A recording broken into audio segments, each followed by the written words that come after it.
کون سے اعمال تھے جن کی بنا پہ یزید کے خلاف اقدام کیا تھا؟ توجہ کریں، پہلی بات کہ انہوں نے رحمان کی اطاعت چھوڑی ہوئی ہے، شیطان کی اطاعت اختیار کر رکھی ہے۔ اب ہم ذرا اپنے گریبانوں میں جھانک کے دیکھیں کہ ہم رحمان کی اطاعت والے ہیں یا شیطان کی اطاعت والے ہیں۔ یزید تو شیطان کی اطاعت اختیار کر چکا تھا، حضرت حسین رحمان کی اطاعت کی طرف بلا رہا تھا۔ ہم کدھر جا رہے ہیں؟ ہم یزید کے نقش قدم پہ چل رہے ہیں یا حضرت حسین کی تعلیمات کی پیروی کر رہے ہیں؟ ہماری نگاہوں کا استعمال ہمارے سامنے فیصلہ کر دے گا۔ صبح سے لے کے شام تک ہماری نگاہیں دوسروں کی بیٹیوں کا پیچھا نہیں کرتی، ہماری زبانیں صبح سے لے کے شام تک آزادانہ طور پہ استعمال نہیں ہوتی، ہم اپنے کانوں سے صبح سے لے کے شام تک اللہ کی نافرمانی نہیں کرتے، ہم نے کمانے میں حلال حرام کا فرق ختم نہیں کیا، ہم کاروبار کرتے وقت جھوٹ نہیں بولتے، جھوٹی قسمیں نہیں کھاتے، ہم ملاوٹ نہیں کرتے، ہم وعدہ کی خلاف ورزی نہیں کرتے۔ تمام تر امور میں ہمارا ضمیر فیصلہ کرتا ہے کہ تم لوگ وہی کام کر رہے ہو جو یزید کرتا تھا اور جن کاموں کی وجہ سے حضرت حسین نے یزید کے خلاف اقدام کیا تھا۔ پہلی بات۔ دوسری بات، حضرت حسین نے فرمایا وَأَظْهَرُ الْفَسَادِ، ان لوگوں نے فساد برپا کر رکھا ہے۔ آج جو ہماری اس سرزمین پر ہمیں فساد نظر آتا ہے، کیا یہ ہم نے برپا نہیں کیا؟ جنگل کے درندوں نے تو یہ فساد برپا نہیں کر رکھا، سانپوں اور بچھوؤں نے تو برپا نہیں کر رکھا، یہ ہمارا برپا کردہ فساد ہے۔ پوری رات دوسروں کی بیٹیوں کے ساتھ فون پہ چیٹنگ کر کے ہم فساد برپا نہیں کر رہے، مال پیسے کے زور پہ دوسروں کی بیٹیوں کو نچا کر ان کی عزتیں لوٹ کر ہم فساد برپا نہیں کرتے، پیسے کے زور پہ تھانے دار اور جج کو اپنے ساتھ ملا کر دوسروں کے پلاٹوں پہ قبضے کر کے ہم فساد برپا نہیں کر رہے، اپنی بیٹیوں کا وراثت میں حصہ دبا کر ہم فساد برپا نہیں کر رہے۔ کیا جج انصاف بیچ کر، عدل کو بیچ کر، فیصلے کو بیچ کر فساد برپا نہیں کر رہا؟ کیا بے گناہ لوگوں کا خون بہا کے ہم فساد برپا نہیں کر رہے؟ وہ فساد جو یزید نے برپا کیا تھا، معذرت کے ساتھ شاید وہ اتنا فساد نہ ہو جتنا فساد آج ہم نے برپا کر رکھا ہے۔ پھر یزید کے بارے میں حضرت حسین نے اگلی بات کی۔ اعوذ باللہ من الشیطان الرجیم، بسم اللہ الرحمن الرحیم۔ ان عدۃ الشہور عند اللہ 12 شہرا فی کتاب اللہ یوم خلق السماوات والارض منها 4 حرم ذلك الدین القیم فلا تظلموا فیہن انفسکم۔ صدق اللہ العظیم وبلغنا رسولہ النبی الکریم ونحن علی ذلک لمن الشاہدین والشاکرین والحمد للہ رب العالمین۔ اللہم صل علی سیدنا محمد وعلی آل سیدنا محمد وبارک وسلم۔ اسلامی سال کا پہلا رحمتوں والا برکتوں والا مہینہ محرم الحرام ہم پر سایہ فگن ہے۔ جن لوگوں کی من کی آنکھیں کھلی ہوتی ہیں وہ محرم الحرام کی برکات اور رحمتوں کا مشاہدہ کرتے رہتے ہیں، اور جو بیچارے من کی بینائی سے محروم ہوتے ہیں ان کے لیے محرم الحرام کا مہینہ عام مہینوں کی طرح ایک مہینہ ہے۔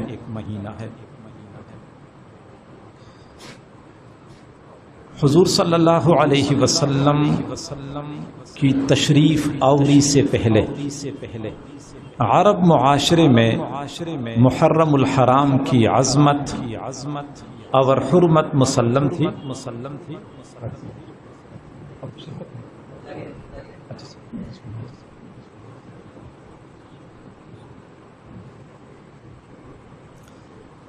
بلکہ میں یہ کہوں کہ محرم الحرام کی تعظیم اور تقدس ملت ابراہیمی کا ایک حصہ تھا۔ حضرت ابراہیم علیہ السلام کے زمانے سے محرم الحرام کو احترام کی نظر سے دیکھا جاتا تھا۔ ہے تو یہ احترام والا مہینہ، ہے تو یہ رحمتوں والا مہینہ، لیکن افسوس سے کہنا پڑتا ہے کہ دین سے ناواقفیت کی وجہ سے ہم نے اسی رحمتوں والے مہینے کو اپنے لیے زحمت کا مہینہ بنایا ہوا ہے۔ اور یقیناً محرم الحرام کا مہینہ شروع ہوتا ہے تو پوری قوم زحمت میں مبتلا ہو جاتی ہے،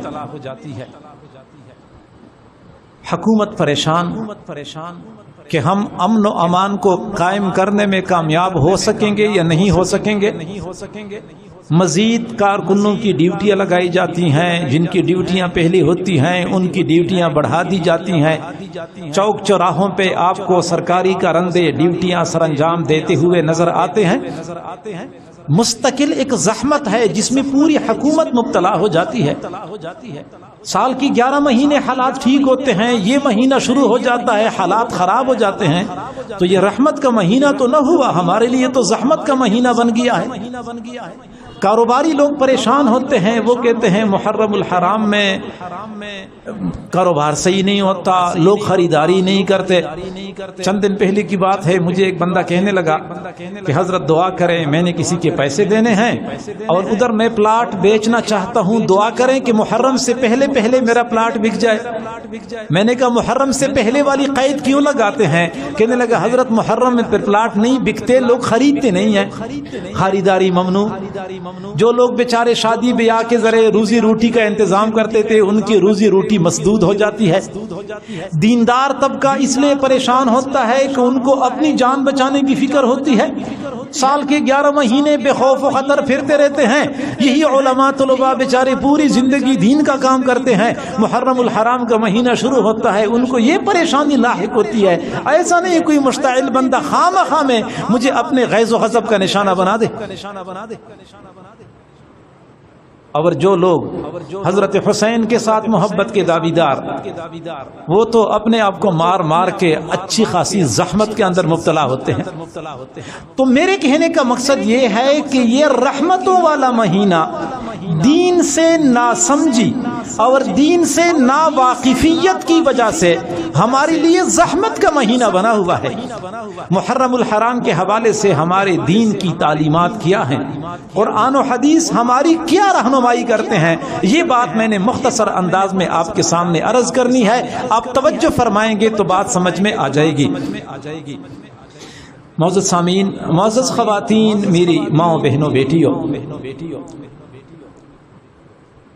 ہم دیکھتے ہیں کہ ہماری دین اسلام میں بعض اوقات دوسرے اوقات سے بہتر ہوتے ہیں۔ اس کی وجہ اور کوئی نہیں ہوتی، صرف یہ وجہ ہوتی ہے کہ بعض اوقات میں اللہ کی جانب سے خاص تجلیات اور رحمتوں کا نزول ہوتا ہے۔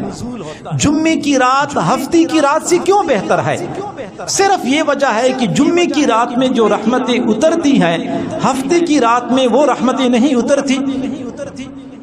اور جمعے کی رات میں نیک اعمال کا جو ثواب ہے، ہفتے کی رات میں نیک اعمال کا وہ ثواب نہیں ہے۔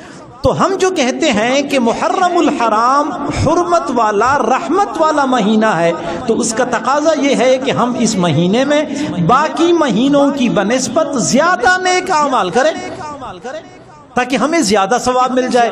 ہم تلاوت زیادہ کریں، ہم نفل نمازیں زیادہ پڑھیں، نفلی صدقات زیادہ کریں، نفل روزے زیادہ رکھا کریں۔ حضور صلی اللہ علیہ وسلم نے فرمایا کہ محرم الحرام کا ایک روزہ دوسرے ایام کے 30 روزوں کے برابر ہے۔ تو گویا کہ تھوڑی محنت پر زیادہ اجر ملتا ہے۔ ہمیں زیادہ اعمال کا اہتمام کرنا چاہیے، کوئی بھی نیک عمل زیادہ کر لیا کریں۔ اور خاص طور پہ 10 محرم کا روزہ، حضور صلی اللہ علیہ وسلم نے فرمایا میں امید کرتا ہوں کہ یہ پورے سال کے گناہوں کے لیے کفارہ بن جائے گا۔ سودا بڑا سستا ہے. ہم میں سے ہر بندہ گناہگار ہے اور ہر بندہ یہ چاہتا ہے کہ میرے گناہ معاف ہو جائیں. آسان طریقہ یہ ہے کہ ہم 10 محرم کو روزہ رکھ لیں. یہ ایک دن کا روزہ پورے سال کے گناہوں کی تلافی کر لیتا ہے. لیکن حضور صلی اللہ علیہ وسلم جہاں 10 محرم کے روزے کا اہتمام فرماتے تھے تو پھر آخری سال فرمایا کہ میں بھی 10 محرم کا روزہ رکھتا ہوں, یہود بھی 10 محرم کا روزہ رکھتے ہیں, تو ظاہراً یہود کے ساتھ میری مشابہت ہو جاتی ہے جو مجھے بالکل پسند نہیں ہے. اس لیے اگلے سال اگر مجھے موقع ملا تو میں 10 محرم کے ساتھ 9 محرم کا روزہ ملاؤں گا تاکہ روزہ بھی رکھ لوں, یہود کے ساتھ مشابہت بھی قائم نہ ہو جائے. میرے بھائیوں, حضور صلی اللہ علیہ وسلم کا یہ عمل ہمیں ایک حقیقت کی طرف متوجہ کرتا ہے کہ آپ صلی اللہ علیہ وسلم اس بات کا کتنا اہتمام کرتے تھے کہ میں کسی بھی طور پہ یہود اور نصارہ کی مشابہت اختیار نہ کر لوں, یہاں تک کہ وہ روزے میں بھی مشابہت نہ ہو جائے. اب ہم حضور صلی اللہ علیہ وسلم کے عشق و محبت کے دعوے کرنے والے, حضور صلی اللہ علیہ وسلم کی عزت اور ناموس کی خاطر اپنی جان کے نذرانے پیش کرنے والے, چوک چوراہوں پہ نعرے لگانے والے کہ حرمت رسول پہ جان بھی قربان ہے, ہم یہ بات بھول جاتے ہیں کہ حضور صلی اللہ علیہ وسلم نے اپنی پوری زندگی یہود و نصارہ کی مخالفت کرتے ہوئے گزاری ہے, اور ہم اپنی زندگی کے ہر کام میں تمام طور طریقوں میں یہود و نصارہ کی پیروی کر رہے ہیں. بود و باش میں, رہن سہن میں, لباس میں, انداز و اطوار میں, وضاقتہ میں, شادی غمی میں, ہر عمل میں, ہر کام میں یہود و نصارہ کی پیروی کرتے ہوئے آج ہمیں مسلمان بھائی نظر آتے ہیں. تو ہمیں چاہیے کہ ہم رسول اللہ کے ساتھ محبت کے دعویدار ہیں تو جیسے حضور اجتناب کرتے تھے کہ جانے انجانے میں یہود کے ساتھ میری مشابہت نہ ہو جائے, ہمیں بھی چاہیے کہ لباس ہمارا یہود کی طرح نہ ہو, وضاقتہ ہماری نصارہ کی طرح نہ ہو, ہمارے رسم و رواج ہندوؤں کی طرح نہ ہو, شادی غمی کے تمام طور طریقے حضور صلی اللہ علیہ وسلم کی تعلیمات کے مطابق ہوں. تو ایک تو 10 محرم کا روزہ رکھنا ہوتا ہے. دوسرا, حضور صلی اللہ علیہ وسلم نے فرمایا کہ 10 محرم کو اپنے اہل و عیال کے لیے اپنی استطاعت کے مطابق رزق فراخ کر دیں. جو بندہ 10 محرم کو اپنے اہل و عیال کے لیے رزق فراخ کرے گا تو اللہ تعالی پورے سال کے لیے اس کا رزق فراخ کر دے گا. مشکات شریف کی روایت ہے, حضرت سفیان بن عیینہ رحمہ اللہ فرماتے ہیں, جربناہ میرا فوجدناہ کذالک, ہم نے زندگی میں کئی مرتبہ اس کا تجربہ کیا اور ہم نے ایسا ہی پایا ہے کہ ہم نے 10 محرم کو اہل و عیال کا رزق فراخ کر لیا, اللہ نے پورے سال کے لیے ہمارا رزق فراخ کر لیا. یہ 2 کام ہیں جو کرنے کے ہیں, ایک تو پورے محرم میں زیادہ نیک اعمال کا اہتمام کریں, اور 10 محرم کو 2 کام کرنے ہیں, ایک یہ کہ 10 محرم کا روزہ رکھیں اور اپنے اہل و عیال کے لیے رزق فراخ کر دیں. اور اس کے علاوہ جو کام مزید ہمیں اپنے معاشرے میں نظر آتے ہیں جو لوگ کر رہے ہیں, تو معذرت کے ساتھ عرض کرتا ہوں کہ قرآن اور احادیث مبارکہ سے ان تمام تر کاموں کا کوئی ثبوت نہیں ہے, کوئی تعلق نہیں ہے شریعت کے ساتھ.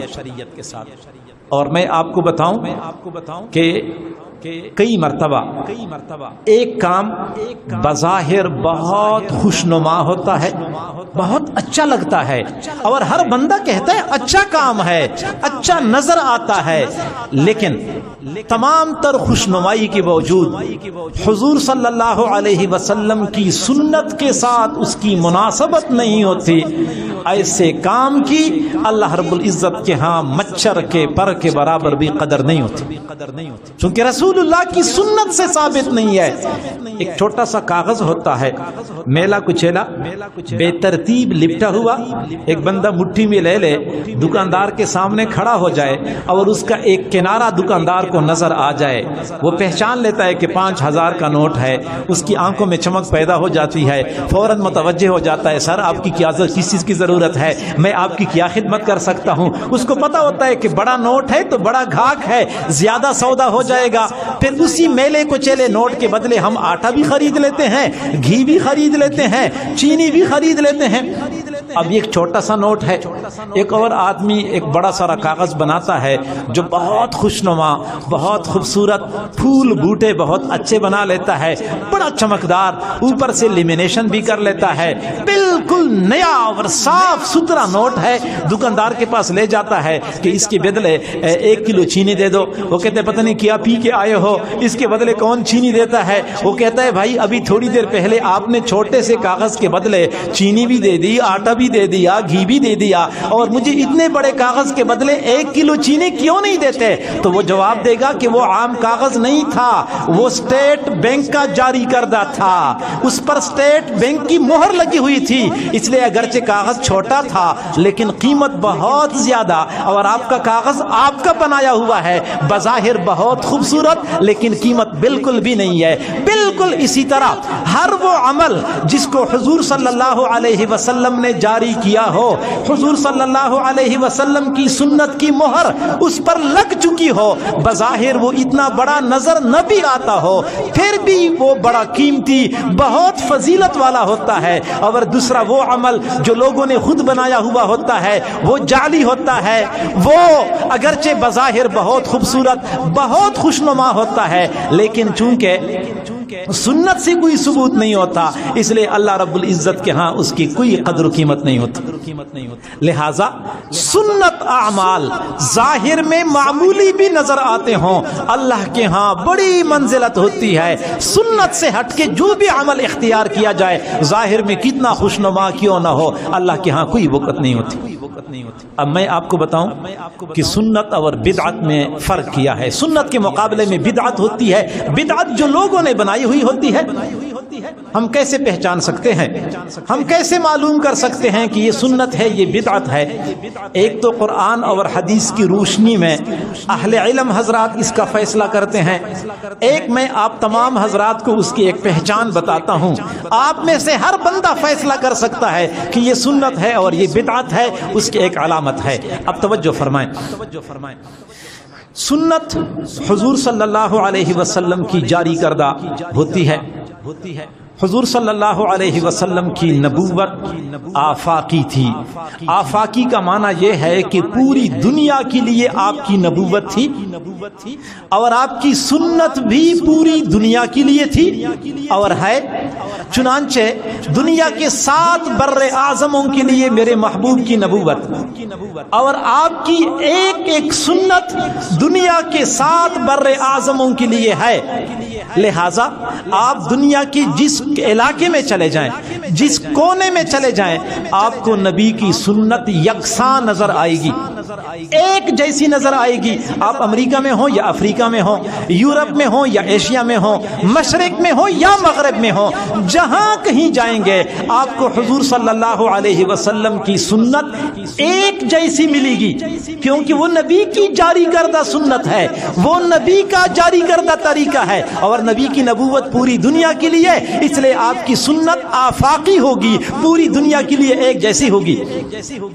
اور بدعت لوگوں کی بنائی ہوئی ہوتی ہے، اس لیے ہر علاقے کے لوگ اپنے ذوق، اپنی چاہت کے مطابق اس کو بناتے ہیں، لہٰذا ہر علاقے کی بدعت دوسرے علاقے والوں سے جدا ہوگی، کیونکہ ہر علاقے کے لوگوں نے اپنی ضرورت اپنے ذوق کے مطابق بنائی ہوتی ہے۔ اب میں بتاؤں کہ 10 محرم کا روزہ سنت ہے، اور دنیا کے 7 بر اعظموں میں ایک جیسا رکھا جاتا ہے، کوئی فرق نہیں ہے، ایک جیسا ہے یہ روزہ۔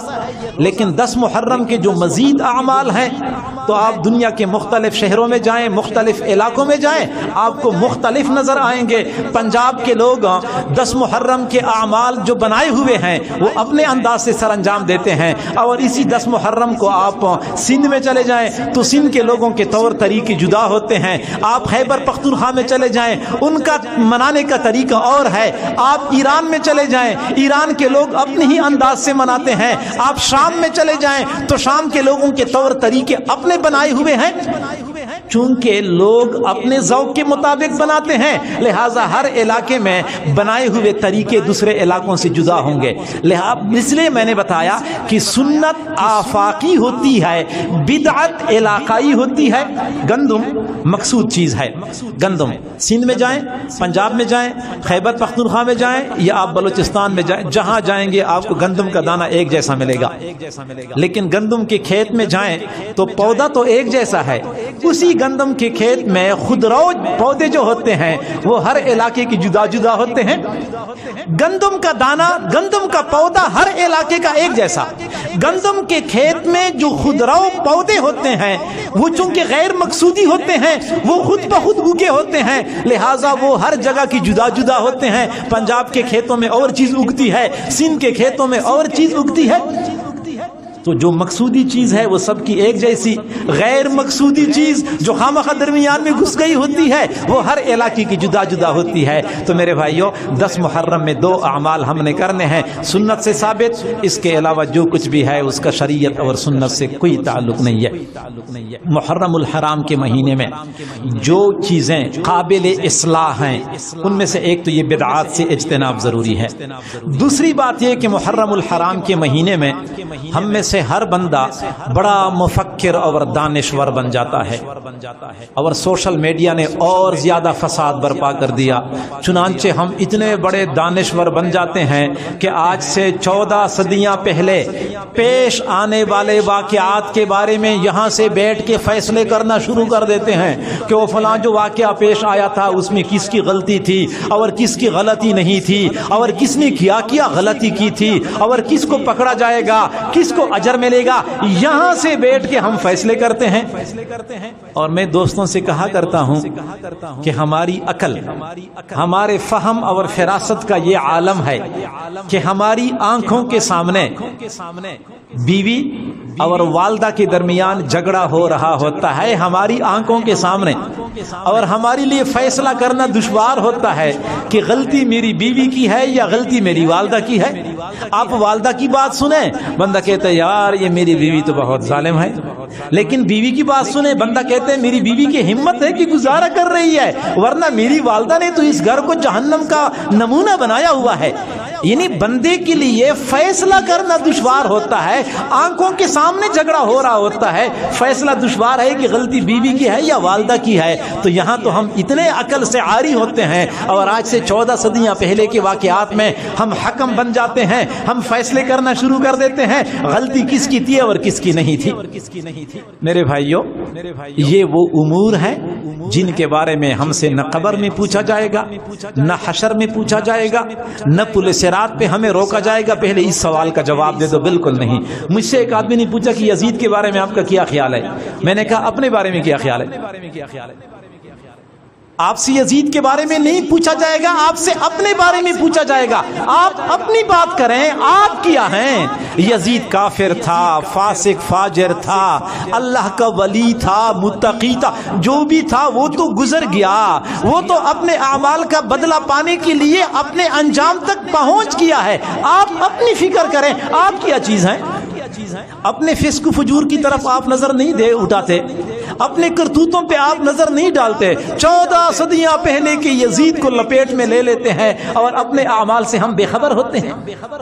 تو میرے بھائیوں، وہ تبصرے کرنے کی کوئی ضرورت نہیں ہے۔ ہمیں چاہیے کہ ہم اپنے گریبانوں میں جھانک کے دیکھیں، اپنی فکر کریں ہمارا کیا بنے گا۔ اور باقی کئی مرتبہ جب ہم اپنا نقطہ نظر صحیح ثابت کرنے کی کوشش کرتے ہیں تو ہماری زبانیں لمبی ہو جاتی ہیں. حضرات صحابہ کرام جیسی قدسی شخصیات بھی ہماری زبان کے تبصروں سے محفوظ نہیں رہتے, اور یہ بہت خطرے کی بات ہے میرے بھائیوں, اپنے ایمان کو خطرے میں ڈالنے والی بات ہے. ممکن ہے آپ لوگ سوشل میڈیا پہ کچھ دانشوروں کو دیکھتے ہوں گے, سنتے ہوں گے, جو بڑے جری اور بے باک ہوتے ہیں اور بڑی بے باکی کے ساتھ بولتے رہتے ہیں. میرے بھائیوں یہ ان کی شقاوت اور بدبختی ہے. اللہ تعالیٰ آپ کو اور ہم سب کو ایسی شقاوت سے محفوظ رکھے. حضرات صحابہ کرام کوئی عام شخصیات نہیں تھی, یہ وہ قدسی نفوس تھے جن کو اللہ رب العزت نے اپنے محبوب کی صحبت کے لیے چن لیا تھا.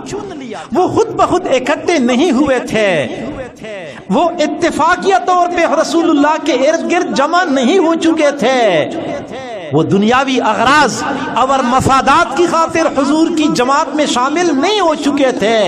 یہ وہ قدسی حضرات تھے جن کو اللہ رب العزت نے محبوب کی صحبت کے لیے چن لیا تھا. میرے محبوب نے فرمایا ان اللہ اختارنی واختار لی اصحابی, اللہ نے مجھے چن لیا ہے, میرے لیے میرے صحابہ کو چن لیا ہے. اس زمانے میں اللہ رب العزت نے روئی زمین پہ نظر ڈالی اور دنیا کے جس خطے میں اللہ رب العزت کو کوئی قیمتی ہیرا نظر آیا اس کو اٹھایا اور محبوب کی جھولی میں ڈال دیا.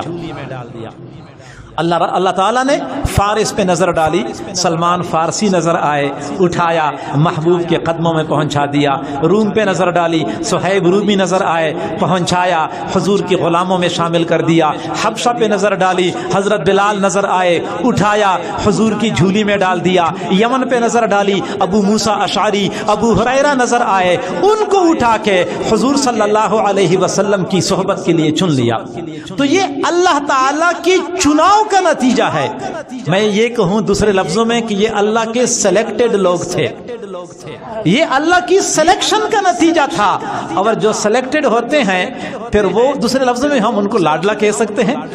اور میں آپ کو ایک بات بتاؤں, حضرت علامہ ڈاکٹر خالد محمود صاحب رحمہ اللہ فرماتے ہیں کہ مجھے ایک آدمی نے کہا کہ حضرت امیر معاویہ کے بارے میں میرے ذہن میں ایک سوال ہے.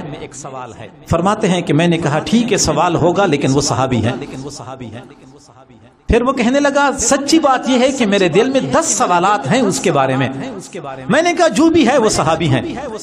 اس نے پھر بات کر لی کہ سچی بات یہ ہے مختلف کتابوں کا مطالعہ کر کے میں اس نتیجے پر پہنچا ہوں کہ امیر معاویہ کی ذات کے بارے میں 50 سوالات کیے جا سکتے ہیں. فرماتے ہیں میں نے کہا جو بھی ہے وہ ہیں صحابی. اب یہ نقطہ سمجھ لیں, وہ ہیں صحابی. صحابی کا معنی یہ ہے کہ وہ اپنے اعمال کی بدولت بلند مرتبے تک نہیں پہنچے ہوتے, وہ اپنی ذہانت اور فطانت کی وجہ سے یہ مقام نہیں پا چکے ہوتے, وہ دینی خدمات کی بدولت یہ مرتبہ نہیں پا چکے ہوتے. وہ صرف اور صرف اللہ کی چناؤ کا نتیجہ تھا, اللہ رب العزت کی عطا تھی. اگر کوئی بندہ اپنی محنت کے بل بوتے پہ بڑے مرتبے پہ پہنچتا ہے تو اس کی کوئی کمی کوتاہی ہوتی ہے تو کمی کوتاہی بڑے مرتبے تک پہنچنے میں رکاوٹ بن سکتی ہے. کوئی بندہ اپنی عبادت کی بدولت بڑے مرتبے پہ پہنچتا ہے, کمی کوتاہی رکاوٹ بن سکتی ہے. لیکن جس کو اللہ اٹھائے اور سیدھا بڑے منصب پہ پہنچائے تو پھر کوئی کمی کوتاہی اس کے بلند مرتبے میں رکاوٹ نہیں بن سکتی. ایک آدمی نے سیڑھیوں پہ چڑھنا ہوتا ہے, وہ سیڑھیوں پہ چڑھنے والا اس کی ٹانگ کا اس کے پاؤں کا زخم بھی اس کے لیے رکاوٹ بن سکتا ہے, جوتا ٹوٹ گیا وہ بھی رکاوٹ بن سکتا ہے, سیڑھی خراب ہے وہ بھی رکاوٹ بن سکتی ہے. لیکن جس بندے نے لفٹ کے ذریعے چڑھنا ہوتا ہے اس کے لیے تو نہ پاؤں کا زخمی ہونا رکاوٹ بنتا ہے, نہ ٹانگ کا کٹا ہوا ہونا رکاوٹ بن سکتا ہے, نہ جوتے کا پھٹا ہوا ہونا رکاوٹ بن سکتا ہے. اس نے تو لفٹ کے ذریعے بلند مقام تک پہنچنا ہوتا ہے. یوں سمجھ لیں کہ اللہ رب العزت نے حضرات صحابہ کرام کو عبادت کے ذریعے نہیں, دینی خدمات کے ذریعے نہیں, نماز اور روزے کے ذریعے نہیں, اللہ رب العزت نے محض اپنی عطا, اپنے انتخاب کی بدولت بلند مقامات تک پہنچایا تھا. جب اللہ نے منتخب کر لیا ہے پھر بے شک ایوب بھی موجود ہوں, پھر اللہ کے انتخاب پر کوئی بندہ نقطہ نہیں لگا سکتا. میرے بھائیو, حضرات صحابہ کرام جیسی قدسی شخصیات کے بارے میں اپنی زبان بہت احتیاط سے استعمال کریں, کیونکہ ان کا کارخانہ بلند ہے, ان کا کارخانہ بلند ہے. ہماری فضول تبصروں کی وجہ سے ان کی شان میں کمی نہیں آتی. ہماری عاقبت برباد ہو جائے گی. اپنی عاقبت بچائیں. اور اگلی بات سمجھ لیں کہ کربلا کا واقعہ اکثر ہمارے ہاں موضوع سخن بن جاتا ہے. یہ ہماری اسلامی تاریخ پر بہت زیادہ بدنما اور سیاہ دھبا ہے. کاش کہ ہماری تاریخ پر یہ دھبا نہ لگتا, یہ افسوسناک واقعہ پیش نہ آتا. ہر مسلمان, ہر مومن بندہ یہ چاہتا ہے کہ کاش کہ اولاد رسول کے ساتھ یہ ظلم اور زیادتی نہ ہوتی. میرے بھائیو, آپ حضرات کیا سمجھتے ہیں کہ ہمارے دل و دماغ میں اولاد رسول کی وقعت اور ان کی عقیدت کتنی ہے, آپ تصور نہیں کر سکتے. میرے بھائیو, میرا یہ عقیدہ ہے, آپ کا بھی یہی عقیدہ ہونا چاہیے کہ حضور صلی اللہ علیہ وسلم قبر مبارک میں آرام فرما ہے. آپ کے مبارک جسم کے ساتھ قبر کی جو مٹی لگ رہی ہے وہ مٹی مسجد نبوی سے بہتر ہے, وہ مٹی مسجد حرام سے بہتر ہے, وہ مٹی بیت اللہ سے بہتر ہے, وہ مٹی حجر اسود پر بھی فضیلت رکھتی ہے. اگر میرے محبوب کے مبارک جسم کے ساتھ ملنے والی کم قیمت مٹی کا اتنا مقام اور مرتبہ ہے تو حضور صلی اللہ علیہ وسلم کی اولاد, آپ کی ذات مبارکہ سے پیدا ہونے والے آپ کے بیٹے, آپ کی بیٹیاں, پھر آپ کے نواسے, ان کی عظمت اور مقام کا کیا عالم ہوگا ہم اس کا اندازہ نہیں کر سکتے. ہمیں بھی افسوس ہے کہ کاش کہ یہ واقعہ پیش نہ آتا, لیکن پیش آیا ہے اور اب اس کا انکار بھی نہیں کیا جا سکتا. سوال یہ پیدا ہوتا ہے کہ اللہ کو اپنے محبوب سے محبت, محبوب کی اولاد سے محبت, تو محبوب کی اولاد کربلا کے میدان میں کٹ رہی تھی, ایک ایک کر کے شہید ہو رہی تھی. آخر اللہ رب العزت کی کیا حکمت اس میں پوشیدہ تھی؟ اللہ رب العزت نے اپنے محبوب کی اولادوں کو اس مرحلے سے کیوں گزارا؟ اللہ کا مقصد کیا تھا. اللہ تو حکیم ہے, اس حکیم ذات کی اس کام میں کیا حکمت پوشیدہ تھی؟ میرے بھائیو توجہ فرمائیں. پہلی بات تو یہ کہ حضور صلی اللہ علیہ وسلم کو اپنی حیات مبارکہ میں شہادت کی بڑی تمنا تھی. بخاری شریف کی روایت ہے, حضور نے فرمایا لوددت انی اقتل فی سبیل اللہ ثم احیا ثم اقتل ثم احیا ثم اقتل. میرا جی چاہتا ہے کہ میں اللہ کے راستے میں شہید کر دیا جاتا, پھر زندہ کر دیا جاتا, پھر شہید کر دیا جاتا, پھر زندہ پھر شہید کر دیا جاتا. یعنی شہادت کی اتنی تمنا تھی کہ ایک مرتبہ شہادت نہیں, بار بار شہادت کی تمنا کر رہے تھے. لیکن شہادت آپ کے لیے ممکن نہیں تھی. کیوں؟ اس لیے کہ اللہ رب العزت نے وعدہ فرمایا تھا واللہ یعصمک من الناس, اللہ تعالی آپ کو لوگوں سے بچائے گا, لوگ آپ کی جان تک نہیں پہنچ سکیں گے. چونکہ اللہ نے وعدہ فرمایا تھا اس لیے رسول اللہ کو شہادت کا ملنا ممکن نہیں تھا. لیکن آپ کی چاہت تو تھی. اب اصول یہ ہے کہ اولاد کے کارنامے والدین کے کھاتے میں ڈالے جاتے ہیں. کارنامہ بیٹا سر انجام دیتا ہے, لوگ مبارکباد والد کو دیتے ہیں, مبارک ہو آپ کے بیٹے نے گولڈ میڈل حاصل کر لیا, مبارک ہو آپ کے بیٹے نے بڑا کارنامہ سر انجام دیا. اصول یہ ہے کہ اولاد کے کارنامے والدین کے کھاتے میں ڈالے جاتے ہیں. تو حضرت حسین کی شہادت, حضرت حسین کے ساتھ گھر کے سارے افراد کی شہادت حضور صلی اللہ علیہ وسلم کے کھاتے میں ڈالی جائے گی. اور جن کی اولاد کی دین کی قربانی کے لیے یہ عالم تھا, اس ذات کی اپنی قربانیوں کا کیا عالم ہوگا؟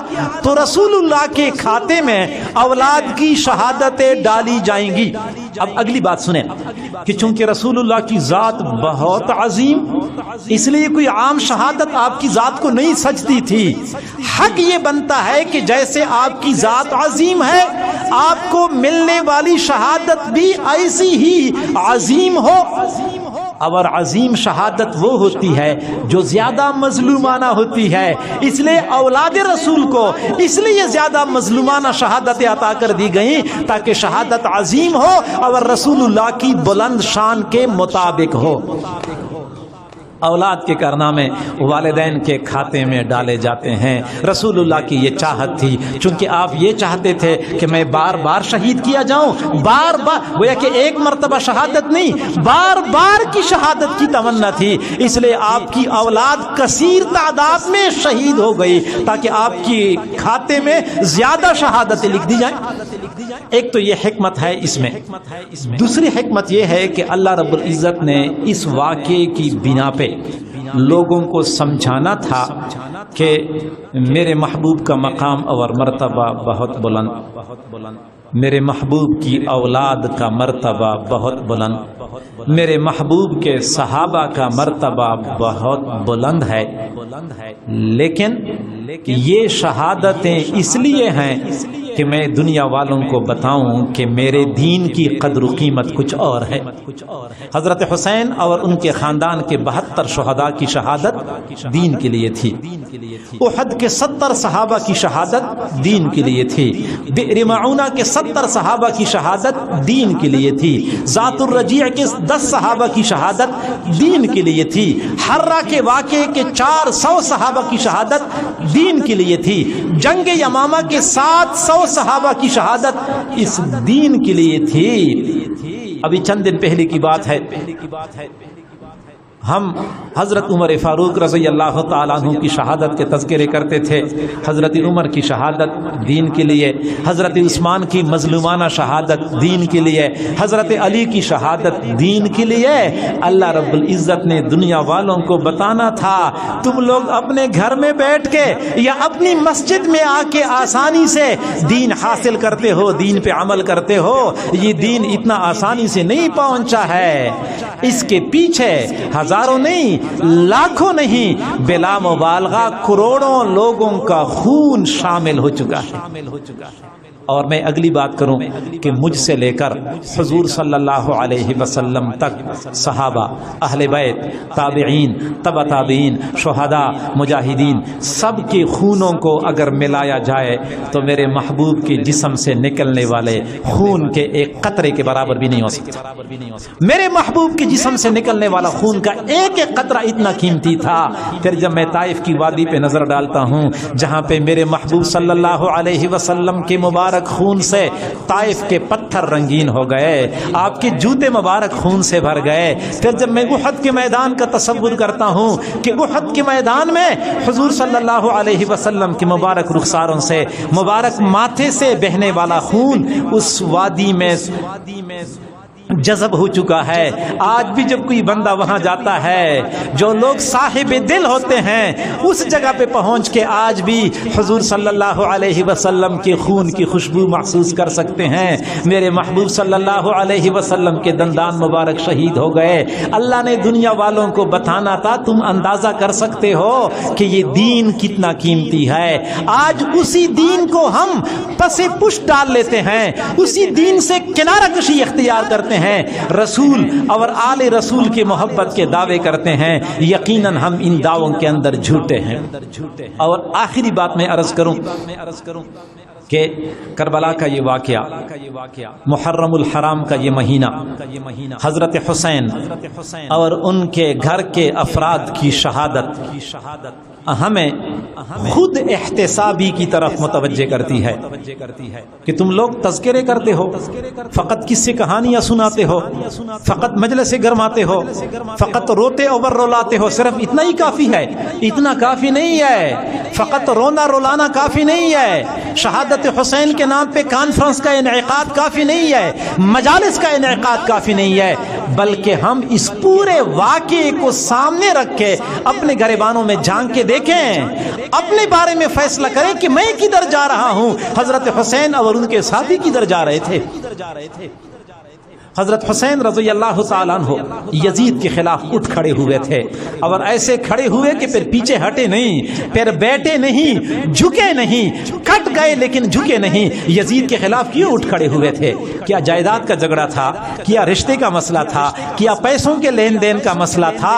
نہیں، حضرت حسین نے ایک مرتبہ اپنے ساتھیوں کے درمیان کھڑے ہو کے ایک بلیغ خطبہ ارشاد فرمایا تھا، اور وہی خطبہ ہماری رہنمائی کرتا ہے کہ حضرت حسین کیوں کھڑے ہوئے تھے۔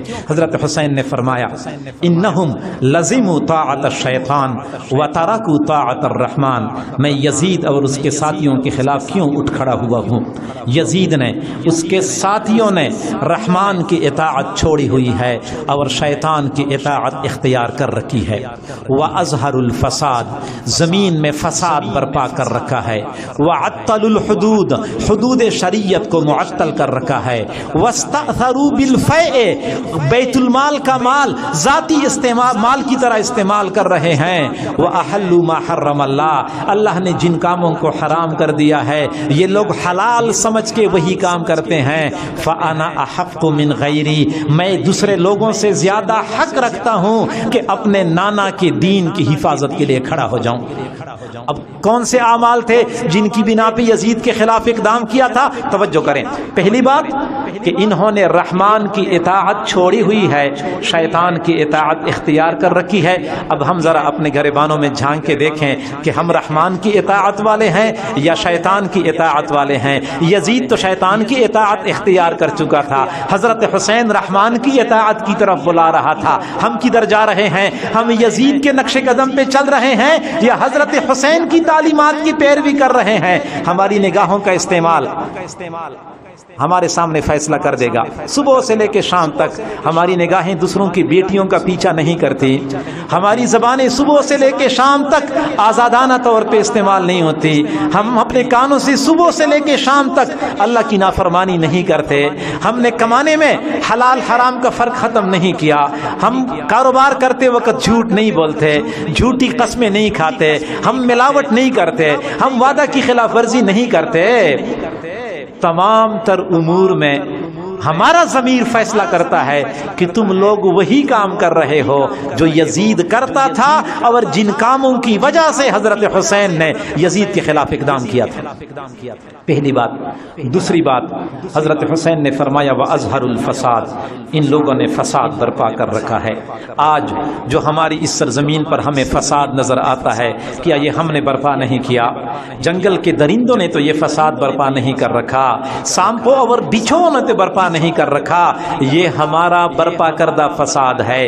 پوری رات دوسروں کی بیٹیوں کے ساتھ فون پہ چیٹنگ کر کے ہم فساد برپا نہیں کر رہے، مال پیسے کے زور پہ دوسروں کی بیٹیوں کو نچا کر ان کی عزتیں لوٹ کر ہم فساد برپا نہیں کرتے، پیسے کے زور پہ تھانے دار اور جج کو اپنے ساتھ ملا کر دوسروں کے پلاٹوں پہ قبضے کر کے ہم فساد برپا نہیں کر رہے، اپنی بیٹیوں کا وراثت میں حصہ دبا کر ہم فساد برپا نہیں کر رہے۔ کیا جج انصاف بیچ کر، عدل کو بیچ کر، فیصلے کو بیچ کر فساد برپا نہیں کر رہا؟ کیا بے گناہ لوگوں کا خون بہا کے ہم فساد برپا نہیں کر رہے؟ وہ فساد جو یزید نے برپا کیا تھا، معذرت کے ساتھ شاید وہ اتنا فساد نہ ہو جتنا فساد آج ہم نے برپا کر رکھا ہے۔ پھر یزید کے بارے میں حضرت حسین نے اگلی بات کی کہ وَاسْتَأْثَرُوا بِالْفَيْءِ، کہ ان لوگوں نے بیت المال کا مال ذاتی مال کی طرح استعمال کرنا شروع کر دیا ہے۔ آج ہمیں نظر نہیں آ رہا کہ ہمارے ارباب اقتدار نے کیا سلوک شروع کر رکھا ہے سرکاری خزانے کے ساتھ اور غریب عوام کے حق کے ساتھ، کیسے دبا کے اپنی تجوریوں میں بھر رہے ہیں۔ آئے روز نئے اسکینڈل کھل رہے ہیں، نئی خبریں ہمیں سننے کو مل رہی ہیں، اور اگر آپ کہہ دیں کہ یہ تو ہم نہیں کر رہے، یہ تو ہمارے ارباب اقتدار کر رہے ہیں، تو میں معذرت کے ساتھ عرض کرتا ہوں کہ اس میں بھی ہمارا حصہ شامل ہے۔ ہمارے ارباب اقتدار خود چھلانگ لگا کے اوپر نہیں چڑھتے، یہ ہم ان کو کندھا دے کے اوپر اٹھا رہے ہوتے ہیں، ہم ہی ان کے ووٹر، ان کے سپورٹر بن کے اوپر لے جاتے ہیں۔ تو ایسا بندہ جو بددیانتی کا مرتکب ہوتا ہے، اگر میرے ووٹ کے ساتھ وہ اوپر جاتا ہے تو ہم یہ نہ سمجھیں کہ صرف اس سے پوچھا جائے گا اور میں تو بالکل ملوث نہیں ہوں، نہیں، قیامت کے دن مجھ سے بھی سوال کیا جائے گا، اس میں بھی میرا حصہ شامل ہے۔ اور آگے فرمایا وعطل الحدود، ان لوگوں نے حدود شریعت کو معطل کر رکھا ہے، چور کا ہاتھ کاٹا جائے گا، زانی کو سنسار کیا جائے گا، شرابی کو کوڑے لگیں گے، یہ ہیں حدود شریعت اور یہ معطل ہیں۔ جب سے ہم نے ہوش سنبھالا ہے ہم نے حدود کو معطل ہی دیکھا ہے، بلکہ جب سے یہ ملک بنا ہے تقریباً 75 سال تو ہو چکے ہیں، کبھی ایک مرتبہ بھی ایسا نہیں ہوا ہوگا کہ زانی کو سنسار کیا گیا ہو، کسی شرابی کو کوڑے لگے ہوں۔ 75 سالوں سے ہم حدود شریعت کو معطل کر رہے ہیں، اور اگر آپ کہتے ہیں ہم تو معطل نہیں کر رہے، یہ تو وہ لوگ معطل کر رہے ہیں، میں پھر وہی بات کروں کہ اس میں بھی ہمارا کردار شامل ہے، کیونکہ ان کے ووٹر سپورٹر ہم ہیں۔ اگر وہ شریعت کے حدود کو معطل کرتے ہیں اور ہم پھر بھی ان کی تائید کرتے ہیں تو سمجھ لیں کہ قیامت کے دن جہاں ان کو پکڑا جائے گا ہمارا بھی برابر کا حصہ ہوگا۔ یہ نہ سمجھا کریں کہ ہمارے ارباب اقتدار جو کچھ چاہے کریں، ناموس رسالت کے حوالے سے، ختم نبوت کے حوالے سے، یا کرپشن اور دھاندلیوں کے حوالے سے جو کچھ وہ کریں وہ کرتے ہیں، ہم اس کی ذمہ دار نہیں ہیں۔ میرے بھائیو، جن لوگوں نے ان کے ساتھ تعاون کیا ہے وہ برابر کی ذمہ دار ہوں گے۔ تو جو کچھ وہ کرتے ہیں اس میں ہمارا بھی حصہ ہے۔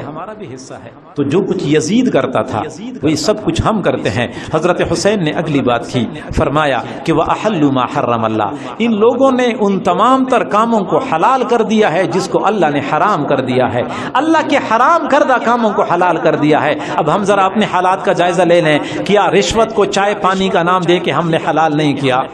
کیا جھوٹ کو بہانہ بازی کا نام دے کے ہم نے حلال نہیں کیا؟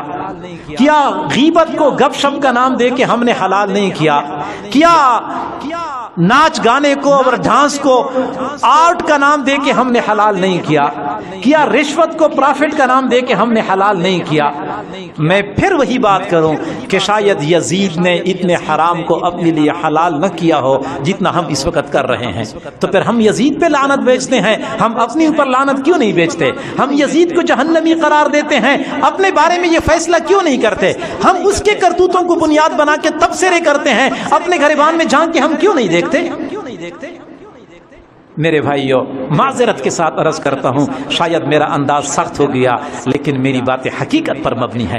اور میں اگلی بات عرض کروں کہ آج تو ہم بڑے حسینی بنے پھرتے ہیں اور ہم سمجھتے ہیں کہ بس حسین ہمارے ہیں اور ہم حسین کے ہیں، لیکن سچی بات یہ ہے اگر ہم حضرت حسین کے دور میں ہوتے، یزید کے دور میں ہوتے، معذرت کے ساتھ اس وقت جو ہم اپنے اعمال پہ نظر ڈالتے ہیں تو ہمارے اعمال یزید کے ساتھ زیادہ مناسبت رکھتے ہیں، حضرت حسین کے ساتھ مناسبت نہیں رکھتے۔ اگر ہم اس زمانے میں ہوتے تو ہم یزید کی جماعت میں ہوتے، حضرت حسین کی جماعت میں نہ ہوتے۔ حضرت حسین نے ہمیں یہ کرتوت کرنے دینے تھے، حضرت حسین نے اس طرح ہمیں زندگی گزارنے کی اجازت دینی تھی۔